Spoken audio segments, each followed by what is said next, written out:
listeners. You're listening to the Kobo Writing Life podcast, where we bring you insights and inspiration for growing your self-publishing business. We're your hosts. I'm Joni, author engagement specialist at Kobo Writing Life. And I'm Rachel, author engagement coordinator at Kobo Writing Life. On today's episode, we talk to Adriana Herrera, who is a USA Today best-selling romance author. She writes what she describes as unapologetically happy endings, and she also currently works as a trauma therapist in New York City. Our conversation with Adriana, we covered a lot. We did. Like you said, we talked about her writing. We talked about why she was drawn to romance and writing romance in the first place. We talked about how her work as a trauma therapist informs her writing, and also how she teaches a workshop on how authors can incorporate domestic violence and sexual assault into their romance novels in a respectful and accurate way. And then Rachel took us on a beautiful detour towards the end, all about fan fiction. So please stay tuned to the very last minute. She also gave us, as per always, we got a lot of really great book recommendations. So we hope you enjoy this interview as much as we did. We are here today with USA Today bestselling author Adriana Herrera. Thank you so much for joining us. Thank you for inviting me. Can you start by introducing yourself and your books to our listeners? Sure. So I am Adriana Herrera. I write romance, and I always say I write romance full of people who look and sound like my people, getting unapologetic happy endings. And that mostly means that I write books centering Afro-Latinx characters. Awesome. When we were coming up with questions for this, we were talking about how it's going to be challenging to do you justice because you've had such a multifaceted career and there's so many things that we want to ask you. But let's start with the writing stuff. Can you tell us a little bit about how your writing journey started and why you wanted to write? Yeah, I'm a big reader. I've always been a big reader. When I told my mom that I was going to write a book or that I had written a book, she was like, finally, all that reading has finally paid off. Like my identity for my family is like, she reads. So I've always been a big book person, and romance has always been like a particularly part of my reading life that has always been comforting, like self-care, the place where I go for like softness. And so it had always been kind of like a niggling thing for me that I didn't really see all sides of myself in the romance novels that I was reading. I've been reading romance since middle school, and I'm in my early 40s now. So that's a long time. And I had never really seen a character in a romance that was bisexual, Black, Latina, immigrant person, and like fully all those things, right? And so, but I guess I didn't have like an urgency in terms of like wanting to see it and needing to see it, other than like I would write like some fanfic and I would write some erotica. Like that's the first thing I ever wrote really in like college was like super gay erotica. But like as the 2016 election really kind of like was the moment for me when I had like a call to action. I felt like I live in the US, I live in New York, and the conversation around immigrants and the place of immigrants in this country was becoming so painful that I just really needed to write these stories that I felt like, and I really do believe like in pop culture and specifically like commercial fiction, like is a real important tool and vehicle for like empathy building with people. Like it's a really, I think, impactful way to have a person really be able to like go into another's experience safely, because genre fiction has like the conventions are set up so you know what to expect. It's not like literary fiction that you don't know what you're going into. But with a romance, there's going to be a happily ever after. With like a mystery, there's like the killer's going to be found by the end. And so I really do believe in the power of genre fiction as a reader experience that can really be something that can build empathy. And so I wasn't as strategic when I began writing, but I think I deeply believe that if we had more stories that fully explored the intersections of people of color, queer people, immigrants, that is something that can, I think, help us all be better to each other which is like way too deep, but it was kind of like my moment was when I was thinking about all that stuff. That's a really long answer. Sorry. That's really interesting. I think what you said about, because I've thought about this before in terms of stories, but what you say about genre specifically is interesting because you're right. Like those stories are very universal. And so kind of going into the story, knowing what to expect, it does almost make it like it's familiar to you going in, right? So yeah, I'd never thought about it in terms of genre fiction before. So thank you for that. When you felt that like call to start writing, was it always going to be romance that you wanted to write? Was that the genre where you found you were going to tell your best stories? Yes. And the reason mainly is because I feel like, again, going into the places where people like with my background are allowed to exist in fiction, I wasn't willing to compromise the centering the joy, right? Like to me, if I was gonna write anything, I wasn't gonna write anything that was gonna be like couch on our trauma. So I was gonna write about our joy. And so the other thing that I read more than romance is like nonfiction. I read a lot of feminist nonfiction. So it was either that, which was going to take me 3 years to write one book, or I could write romance, which is what I felt I needed in that moment. Like in 2016, I needed joy. And I think we still need it now. Like we've gone from like one like situation that makes us need joy to another. So I feel like we all need joy right now. And I think for me, like romance is always that place where I can lose myself into something happy. One of the ways that your books are a celebration of the Caribbean life and culture is that you talk about food a lot. Is that something that's just natural to you and embedded in every part of life? Or is that something that you really wanted to focus on weaving into your stories? Yeah, I mean, I think, yes, definitely. Like being Dominican and, you know, having lived in other places in the world that have cultures that are like resonant, food is so important because food is how we gather, food is how we connect, food is how we express love.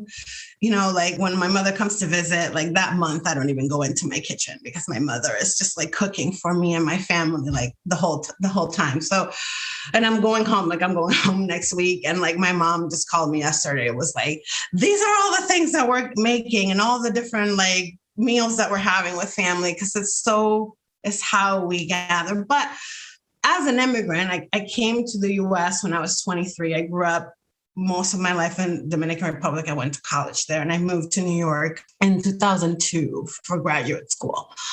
And so one thing that has always been like pretty clear to me in terms of the immigrant experience is that even if our bodies and our persons are not palatable to everyone, our food is always a very good vehicle as like entry into American life. So like you can see like a lot of people may not know what Thailand is, but they know Thai food a lot, you know? And so to me, I don't know, any immigrant story without food is incomplete because for some of us, it's the one touchstone that we have to home. Like literally the one thing that's like smells, tastes, feels like home. The easiest. And also it's so much of how it's the language that people can more easily understand from us is our food. I'm giving like super deep answers, but I think about this stuff all the time. So no, we love that. And I love the use of food in books. Like that's, I don't know, there's a few, especially romance, because it is so sensual and multi-sensory, I guess. And I think it works really well in romance. Agreed. And I kind of wanted to talk about the food in Finding Joy, because I was reading it and I was left hungry a few times. But this book takes place in Ethiopia and there's a lot of Ethiopian food in there. Did you have to do research? Does this come from personal experience in the Ethiopian food world? So I lived in Ethiopia for 5 years. I lived in Addis for 5 years with my partner. We moved there a month after we got married and we lived there for a year. And then we moved away for 2 years. We moved to Honduras. We were doing humanitarian relief work. We worked for humanitarian relief organizations, just like Desta Joy in Finding Joy works for. The work Desta, one of the heroes in the book, was very similar to the work I did when I was living in Ethiopia. So yeah, and we moved away. And then when our daughter was 3 months old, we moved back to Addis. And we were there until she was like 3.5. So we were there for almost 5 years. And we love that place. We have a really personal connection to it. And part of what I wanted to do with Finding Joy was really give a different face to what people think about when they think about Ethiopia. I think there's a very particular outdated sense that people have of what Ethiopia is. And I thought, well, the food is fantastic and the place itself is beautiful. So yeah, I didn't have to do a ton of research because I know the food well and I know the place well. That kind of leads us into, I wanted to also ask about your non-writing career, because you worked for an aid organization. I believe you're now a trauma therapist in New York. Is that right? Yes. So how has that informed your writing and your kind of experiences outside of your writing career? How have they fed into what you like to write about? Frankly, one of the things that I'm sure taking a sabbatical now, I took 6 months from my clinical practice just because it's been hard out here for therapists, y'all. So I'm a trauma therapist and I only work with people who have PTSD because of interpersonal violence. So all of my clients are people who have survived either sexual violence or domestic violence. And I work with children all the way through like old age. So it was hard this year. So I took 6 months off and I only work with Latin communities. My practice is 90% Spanish speakers. So I think the way that I don't really delve too much into like trauma, like graphic trauma in my books, because I'm exposed to it so much in my practice that bringing it into my writing, where my writing is kind of like also therapeutic for me, where I can explore like happy endings and happy outcomes. So I try to keep those two like rivers, like not to cross, because it would be too much for me to have to explore trauma in both of my jobs. But I think what does inform like my experience as a trauma therapist and someone specifically that does work around interpersonal violence is that it really gives me a lot more to work with in terms of how people are impacted by their trauma, like how people react to trauma reminders, like all the things that, like, especially because I write Black characters, I write people of color, and I write immigrants, and I write queer people. And there's so many things about our lived experience that we are like touched by trauma, right? So I think like I have a little bit more, a stronger sense of like how those things can really impact a person and how they like navigate the world. So in that sense, I have that knowledge. But again, I don't, like I was telling my friend, like maybe now I'll write a dark romance, because like I'm not like, listening to my clients' like traumatic experiences for like 15 hours a week. Yeah, I can see why you need to write books that celebrate joy right now. Yeah. I just want to quickly say thank you to all of the therapists who have been talking to us through the past however long this pandemic has been going on, because y'all are putting in the work and I'm very grateful. Anyways, but I wanted to ask you, just kind of going off of that, do you have any advice for authors who do want to explore the more, I don't want to say like darker topics, but who want to explore domestic violence and sexual assault in their books? Yeah, so I actually do a workshop called like Writing Survivors, Domestic Violence and Romance, like writing the stories survivors deserve. And what I do is like, I give some tips, but I think people should read about trauma. I think there's a lot of not great renderings of like PTSD survivors and like how PTSD works on people. Like PTSD cannot be cured by falling in love. Like I wish it could be, because if it could, it would make my life a lot easier and my clients' therapy a lot more pleasant than what is actually required for a person to process their trauma. So I think one thing is just like honoring that journey, because it really isn't, there's no hack for processing trauma that like gives you like a PTSD diagnosis. So I think definitely reading, like there's a few books that I always recommend. One's called The Body Keeps the Score by Bessel van der Kolk, and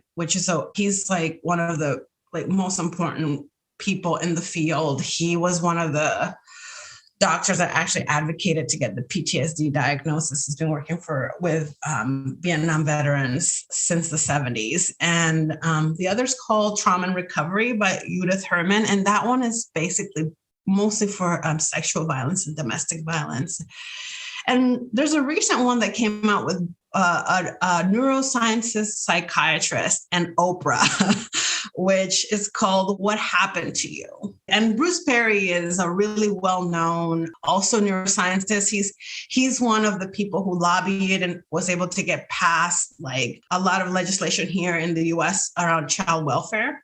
And so he has a lot of other books, but that one, What Happened to You, is like they really break it down to very simple language, like brain science and like how trauma reactions work in the body and like how trauma impacts a person's brain and resilience and all these things. It's a really good, like, I listened to it recently and it's a really good like summary of how trauma works. And especially like children, like one of the things that really I feel like we need to do better at is not burdening our protagonists with horrific childhood trauma, because horrific childhood trauma is very hard to get over without processing it and without therapy. And we just like, they were abandoned at birth and then they were put in a foster home for like 70 years and they got beaten every single day of their childhood, like all that, like you don't walk that off. So I think we should just do better at that. And I think reading some of those books will give you a really good sense of like what you can burden your protagonists with and what's like viable in terms of like having them be okay to go into a relationship or explore like intimacy if they have survived all that trauma. Sorry. Again, I feel like I keep giving super long answers. No, it's great. People don't want to listen to us. They want to listen to you. But just building off that, do you think maybe more protagonists should be seen going to therapy when they are burdened with all of this? I believe so, yes. I think we should normalize therapy and we should normalize antidepressants, anti-anxiety medication, all the things.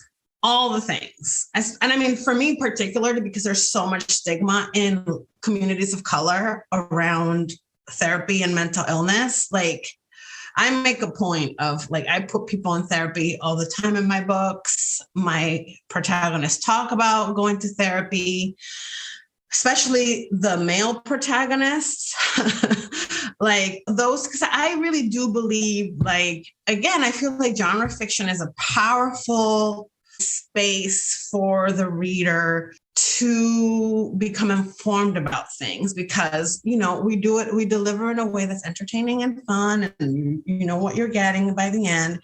But it's also reflecting the real world we live in, right? And so I think normalizing, I honestly, like, I said this the other day to someone, like, I'm just going to have like a lot of like, I'm just going to talk a lot about antidepressants in my books now, because we need to be more thoughtful about the way that we discuss mental illness, mental health, and like the tools that are out there for people to feel better. Like people should be able to feel better and feel good. And so I think, and like you can be on antidepressants and like fall in love, like you deserve it. So I think we should just do those things more in romance. Yeah, I think this is such a valuable way to go about it because, like you said, it just normalizes it, reading it in stories that are commercial and fun and lighthearted that a lot of people are reading. And the more that you see something or read about it or hear about it, the more it just becomes part of the conversation. And so I think doing that is more effective than almost anything else that we can do to make kind of access to better mental health care, but also like people's attitudes towards it. Yeah. So you were talking at the beginning about how when you were growing up, you didn't see yourself in a lot of romance stories. And I know that something that you do with your books is you have a lot of anthologies and you collaborate with other authors. Do you feel like the romance space is changing or has changed a lot since you were growing up? I know we still have a way to go. I would say, yeah, this year has been real weird. TikTok has been like, I don't know if it's a force for good or evil yet. Because I feel like, well, that's another conversation. Maybe I shouldn't be going there. But up until this year, I thought we had made really good progress. But I feel like, yes, definitely since I started even writing, I feel like there's been a shift, right? I mean, thinking about like this week, Tuesday, I had an anthology come out, which is called Amor. Actually, it's a best name ever. It's such a good name. I know. Holiday romance. So it's more actually, and it's basically kind of like we're reimagining like all the storylines from Love Actually, which is like a beloved holiday movie with all the problematic themes. And it's all Latina authors. So it's me and Sabrina Sol, Diana Munoz Stewart, Alexis Daria, Zoe Castillo, Soraya Cordova, and Priscilla Oliveira. So even to think about like when I started writing that we could have like just an anthology, which all Latinas that are all published, that we have, some of us like have been able to list, award winning, like the fact that we've come far enough that we have a good group of 7 Latina authors that are published and have book contracts and are out there and have a backlist, like feels different than where I started. And there's many more. Like next year, there's like a few more. Like there's a couple of Dominican authors that are coming out with new stuff. And when I started writing, I was the only one that was like a traditionally published author writing Dominican characters.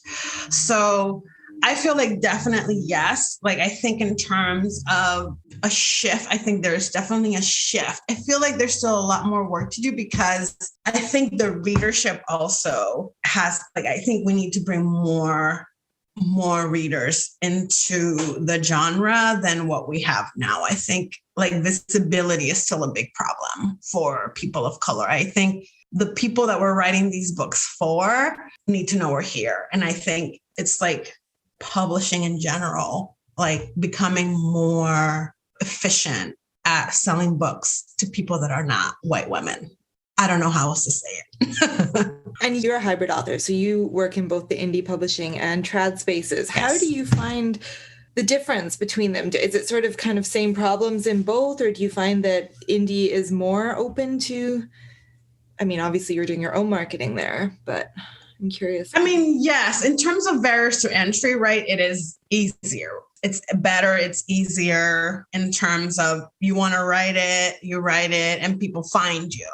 And I've been really happily surprised. Like Mangoes and Mistletoe, for example, is a lesbian, 2 Dominican women. It's done really well. People love that story. And that was surprising to me. I was like, 10 Latina lesbians are going to read this, and I'm fine with it. But it's been good. And I think, again, it's one of those things that like that story would have been hard for me to sell in a traditional publishing setting. And so I was able to just come up with this idea, write it, put it out there, and let like the readers find it. And I think that in that sense, it is a really great vehicle. But there are still things, like I was just talking earlier today with a friend about like mafia romance. And to me, like mafia romance is like an interesting thing because we were talking about like there is like organized crime romance with Black people in it, but that's not as popular. What's popular is the romance that has white heroes. And so we as writers and readers need to think more about like the reasons why those things are. And I think that those are the things like, and so for me, I mean, I'm not trying to write a mafia romance, but for me to insert myself in a mafia romance with the premise and with the commitment that I have to only write Latinx characters, like what would that mean for me in that space?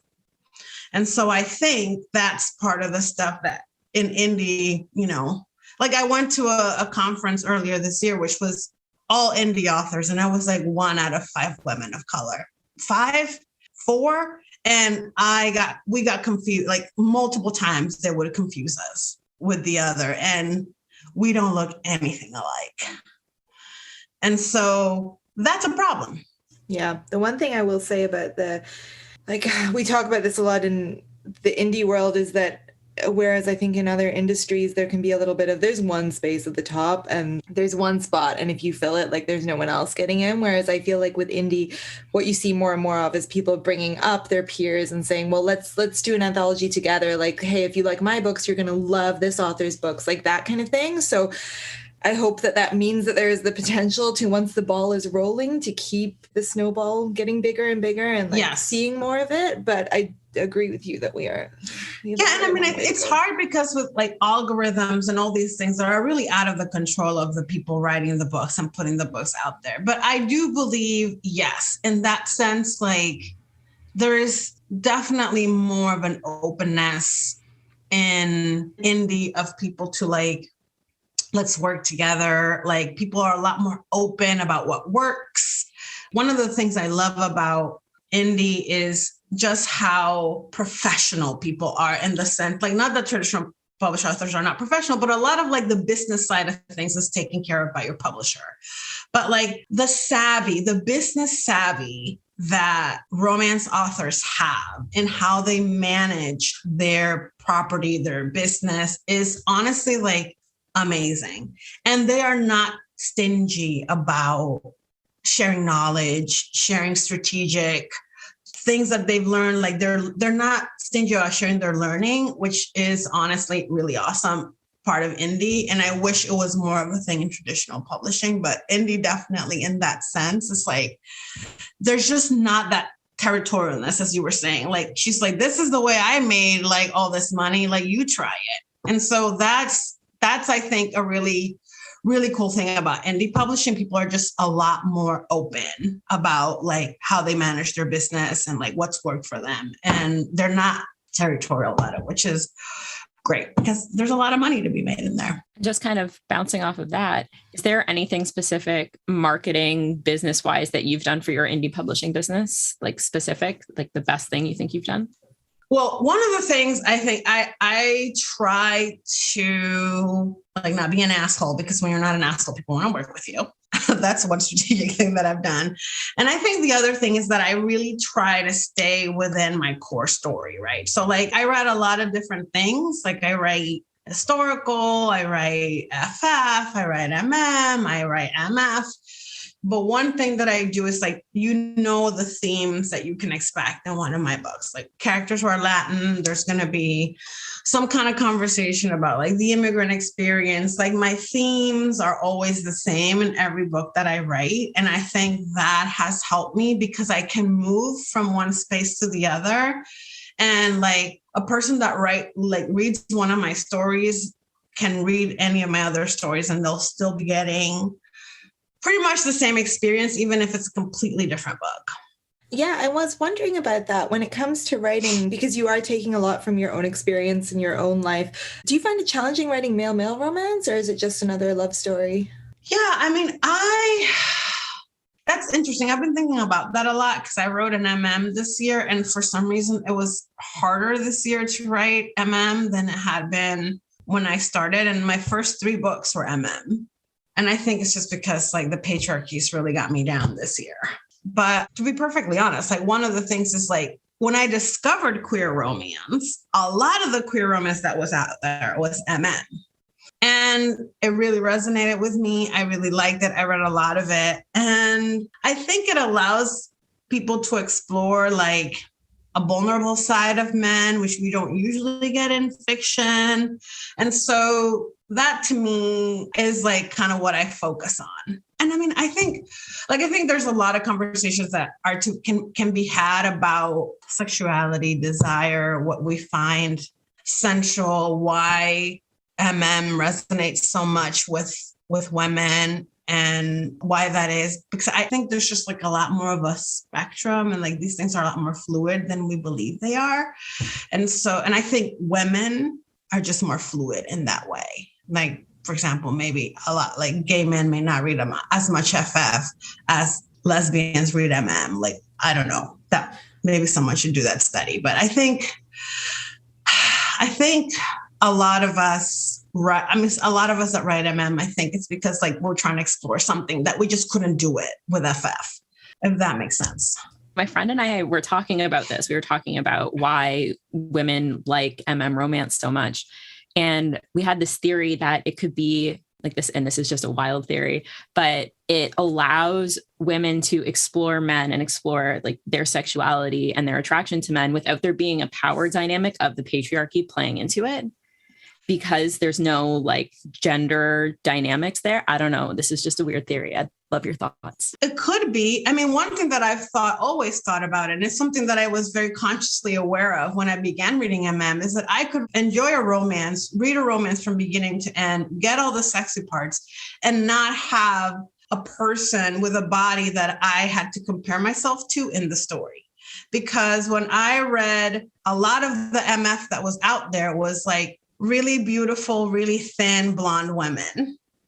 Sorry, Rachel. And that was something I could never be. I just can't be, right? I'm like a plus size Black Latina. Like I can never be that paradigm of beauty, right? But I can, and no matter how you insert yourself in the story, that's gonna come up, right? Like there's and like that, and that feeling of inadequacy, those insecurities just don't come up if I'm reading about two men falling in love. And I don't think, and I honestly don't think that's something that should be dismissed when thinking about why MM works so much for women. And this is something I've thought about for a long time. So it sounds like you're writing these books for women and that your readers are mostly women. Is that what the impression that you get from when you hear from readers? Do you think men are reading your male romance? Yeah. Yeah. A lot of men read my MM. I mean, most of the emails I get, honestly, from readers about my MM specifically are men. Okay. Yeah. And I mean, I think, numbers wise, yes. I think most people reading romance and writing romance identify as women, but I don't have, other than them being Latinx, like the thing that I want to write is for Afro-Latinx people, but gender really doesn't play into what I'm trying to do. But I try to be as thoughtful as possible, no matter what type of relationship I'm writing about. So you describe you always say about your books that you write unapologetic happy endings. What does this mean to you, being unapologetic about your happy endings? I think mostly what I don't want to do is write a story where like the character needs to be like broken or traumatized in order to earn their happy ending. That's where I began.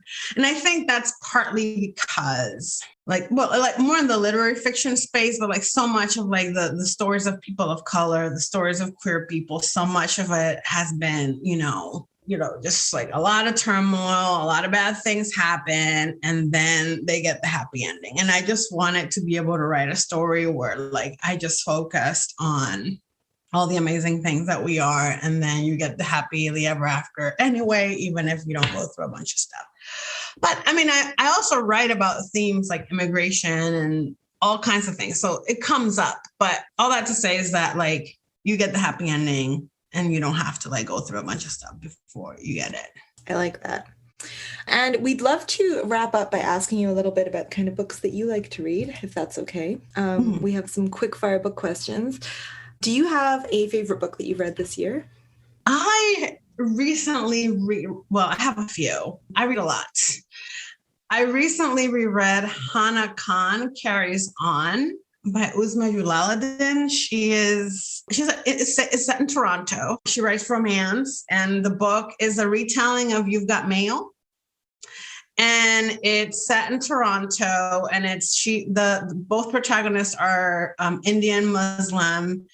And, her family it's a Golden Crescent neighborhood. And her family has a restaurant. And then, of course, a new family opens a restaurant across the street, and it's a very wealthy family, and like shenanigans ensue. But it's the only, I've read it like 3 times this year, and I absolutely love it. And I love very high heat books. This book, I don't think even has a kiss in it. And that's like exhibit A of how great this book is, that I've read it 3 times this year. And I think they don't even kiss. It is so good and so nuanced, and says all the things that need to be said about the immigrant experience and how we're perceived, the stories we're allowed to tell. She's a broadcast journalist. The heroine is a broadcast journalist. It's just really great. So I really love that book. And I read a book called Girly Drinks, which is a history on women and alcohol by... I just picked this up. It's Mallory O'Meara. Yeah. It is really great. And one of the things that I honestly really appreciate that she did is I read a lot of feminist books. And this is one of the few books, a history of feminist books, of something that feminists did, that is intentionally intersectional. She has stories there about South African women in South Africa, in Japan, in Central America. Like, she really did the work of giving a global portrayal of like the place of women in the history of distilling and like in the industry. It's fantastic. I really recommend it. And those, I think, probably two of my top books. I have one more. And it's Run Posey Run. It's by Kate C. Wells. It's a mafia romance, which I don't read. But I don't know what it was about that book, but it just really worked for me. And I've read it also a couple of times this year. I think what I really liked about it was like how self-aware everyone was about the world they were in and their place in it. And it has the best oral sex scene that I've read in a romance, full stop. And it's just really good. Of course, it's got all the content warnings. So please go on there and check them out before you go in it. But I thought, I mean, like I said, I don't really read mafia romance. I don't really I can't read things without a lot of graphic violence because of my job. But that one just like really worked for me. So Run Posey Run, Hannah Khan Carries On, and Girly Drinks are three that I've really loved this year. Those are great recommendations. Also, I love that you've done exactly what Rachel and I have been talking about all the year, which is keep rereading things that are comforting, because I've been doing that all year as well. Oh, this has been the year. Right? Yeah. Yeah. I have a to-read list a mile long, and yet I keep just going back to like, oh, I know this one. I've read the same Raylo fanfic like 72 times this year. Like, I'm not exaggerating. Like, I read it like every week. Are you going to drop the title? It's called Kinkster, and it's on Archive of Our Own, and it's fantastic. I will include a link to that in the show notes. Yes. I'm going to go off book here, Joni, with our rapid fire book questions. But you said that you wrote fanfic when you first started writing. So I was wondering if you have a favorite fanfic ship to either write or read. I have gone through many seasons with fanfic. I started reading Buffy fanfic. Buffy, I think, was like... Buffy is Rachel's obsession. I talk about things that have like mutated my DNA. And like, I think like the first thing that like mutated my DNA as a reader, as a consumer of pop culture, was Buffy. You and me both. Yes. And I think I have actually one of my closest friends she's a Black scholar. She did her thesis on girlhood and Buffy the Vampire Slayer. And I keep telling her that she should publish it because I think there's a lot of us out there that would connect with that material. It's really fantastic. Read that. Let me tell you, you're not the first author to come on and say this, though. So I think you're right. I think those people are out there because we hear this a lot. Buffy was very informative. Buffy is huge, Joni. You should watch it. Buffy was truly. So that was probably like the first fandom that I was like deeply in. And then through the years, like I've moved in and out of others. Like I really love Stucky, Steve Rogers, and James Buchanan Barnes as a ship. I read a lot of it. Recently, I've read a lot of Witcher fanfic. A lot of Raylo is a big one after The Last Jedi. Like I just really love those two archetypes. I've been thinking a lot about fanfic this year as a space for people of color. And I think it's something that, like, for me, like what draws me to the fandoms is the archetypes, right? Because like it can't be the actors, because if it's the actors, then they don't look like me. But the archetypes and how they could work for someone who is not like the actor that's playing them. So I think a lot about fanfic and fandoms, but my favorite this year, I would say, the one that I read the most this year is Peaky Blinders, Raylo, Stucky, and Witcher. And just a follow-up question to that, Team Angel or Team Spike? Oh, Spike all the way. That is the correct answer. Thank you. Yeah. And just another rapid fire question building off the archetypes. Do you have a favorite romance trope to write in? I say people like enemies to lovers a lot. Enemies to lovers is not my jam, but rivals to lovers is something I love to write. Because then you can have like a lot of competence porn, and that's something that I really enjoy in a book. And there's just a lot of opportunity for great banter. So I love a rivals to lovers, and I like let's have sex for science, or like teach me tropes are really fun ones for me.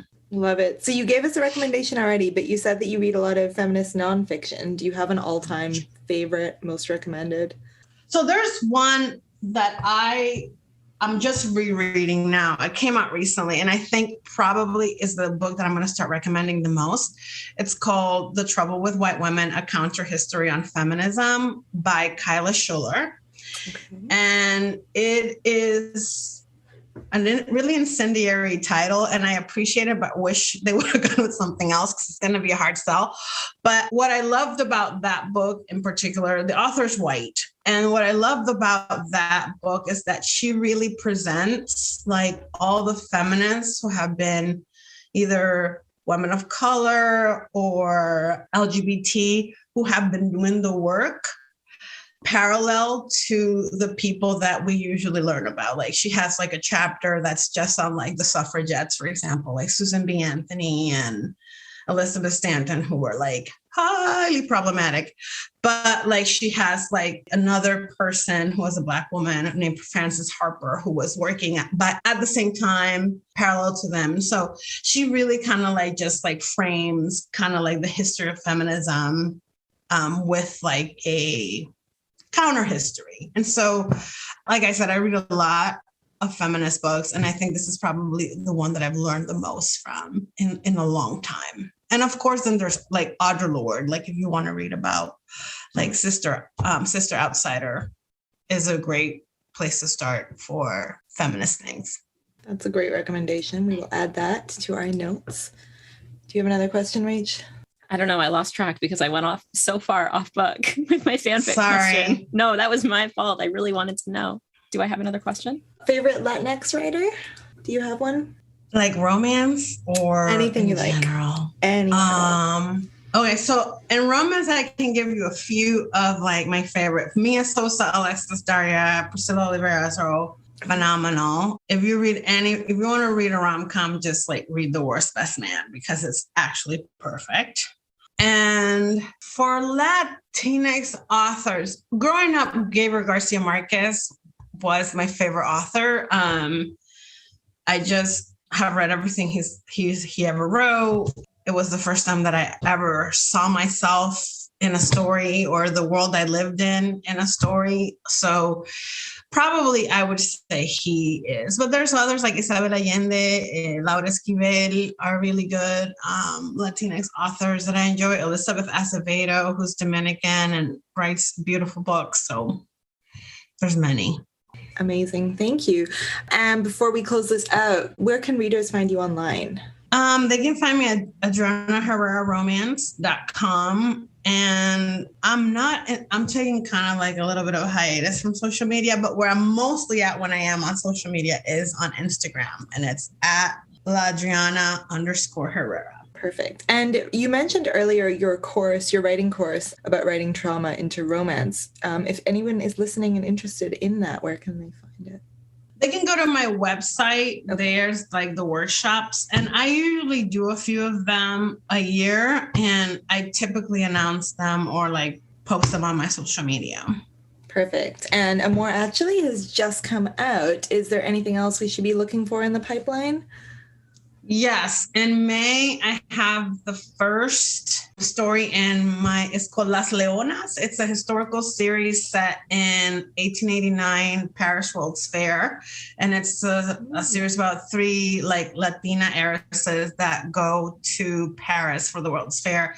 That World's Fair was the first time that Latin countries were invited to exhibit at a World's Fair as independent nations. So there were about 14 Latin countries that came to Paris, and there was about like 6,000 people from Latin America that came as exhibitors. So I thought it would be a good liminal space to set a series with Latinx characters.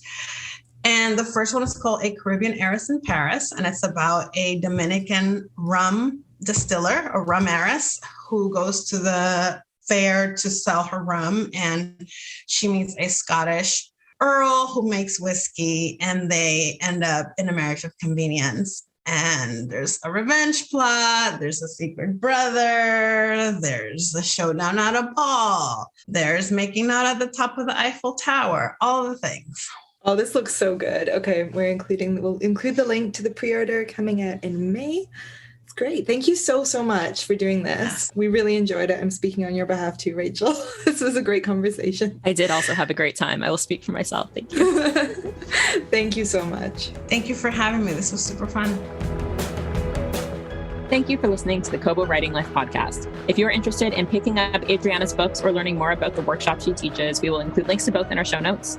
If you are enjoying this podcast, please be sure to rate, review, and subscribe. And if you're looking for more tips on growing your self-publishing business, you can find us at kobowritinglife.com. And be sure you are following us on socials. We are at Kobo Writing Life on Facebook and Twitter, and at kobo.writing.life on Instagram.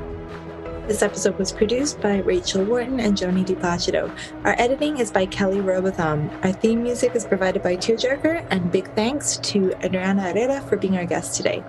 If you're ready to start your self-publishing journey, sign up for free at kobo.com/writinglife.